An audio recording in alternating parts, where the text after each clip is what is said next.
Thanks for joining us again. The VHI Women's Mini Marathon starts this afternoon. So in preparation for that, we're showing you how to stretch properly before you get running. Yes, indeed. Joining us today is Jeni Jones from the Irish Society of Chartered Physiotherapists, and we have Suzanne as well doing a little demo in a moment. But Jeni, we're not going to change anyone's fitness level right now ahead of the race or the walk or whatever it might be to you today. But there are some last-minute tips, aren't there? Absolutely, yeah. So a lot of the women who are going to be doing the race today might have very different levels of fitness. This isn't the time that you need to be kind of getting in there and changing anything, but it is a good time that you can just work on a little bit of mobility just to make sure you have a really good race, you stay really nice and healthy, you don't pick up any injuries. Because the real runners are always at the start, aren't they? And they're registered, they have numbers, they're in a different kind of area and ready to go at the start of the race. Yeah, it's like the leaving cert, like the work's done now, there's no point worrying about it. But what you can do, Jeni, though, is hydration, fueling, getting yourself ready in that sense. So tell us what people should be doing about now the morning of the race. Absolutely. So hydration kind of depends a little bit on how fast you're going to be running, how far you run. It can even depend on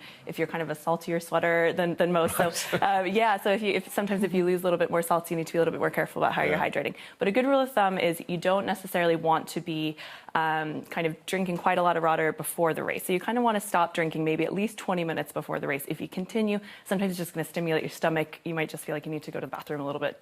So that is a good one for the morning, as in when you get up, start rehydrating then, but taper off as the day goes on. Exactly, yeah. And a good rule of thumb is maybe just after about 20 minutes, you probably want to take on somewhere around 100, 150 milliliters of water and continue every 15 to 20 minutes with that as well. Okay. If you are kind of one of those people that I talked about, maybe a little bit of more of a saltier sweater, or you think you're going to be running over 60 minutes, you might want to think about taking on a sports drink then as well, just to get the electrolytes in as well. Because it would be an easy mistake to make, particularly for those who aren't familiar with fitness and what's required. You know, you might have a kit and all of a sudden you start drinking water that you wouldn't normally consume. Exactly. And because you're exercising, your stomach actually doesn't want to take on loads while you're exercising. Yes. So sometimes actually taking on too much might make you feel a little bit sick. It might actually kind of impede your performance then in the race. So you do want to be a little bit careful. So kind of stick with the 150 milliliters to 200 milliliters every 20 minutes. Okay, so Susanna's here. She's going to show us in terms of warm-up, because that's going to be so important, especially if, as you say, if you haven't done a huge amount of training, if you're not necessarily the fittest person, because you can injure yourself out there.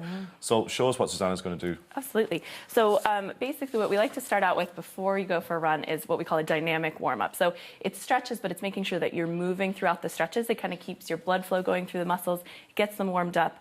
So you want to go with that as opposed to just holding one position for a long period of time. So the first one is a really good one, especially for those of us who might go from a desk job straight into running. You're sitting for a long period of the day. You've kind of got maybe a short little kind of stance. You are tight into the hip flexors. You're tight into the front of the legs. So this is kind of just a moving lunge that you can start with. You take a stride stance forward. You just make sure that your knee is just over the ankle. You make sure that the back knee is kind of dropping down, and you're really squeezing through kind of the back of the bum, the back of the glute there, and that's just going to open up the front of the hip flexor.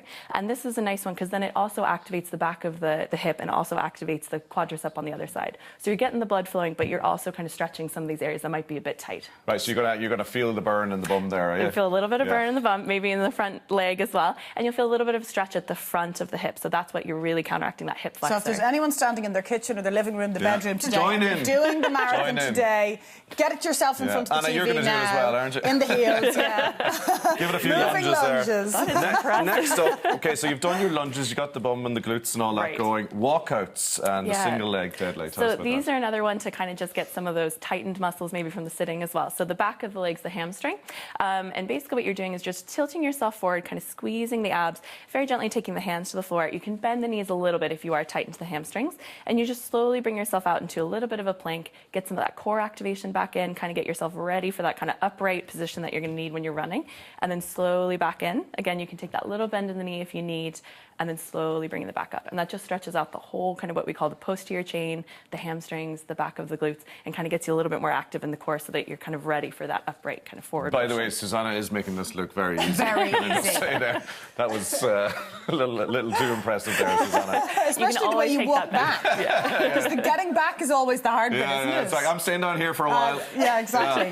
Get down too easy and then it's difficult to get back up. So the calf and Achilles tendon stretch is important. So this is a big one for runners. So anytime you're pushing yourself forward as you're running, you're going to be using that calf muscle. So what you want to do for this is you're going to take another stride stance forward. You really want to keep the heel down of the back foot and the toe pointed forward. And because you have two kind of big muscles of your calf, you want to get into both of them. So you kind of just do a little side to side motion. just kind of getting into both aspects of the calf.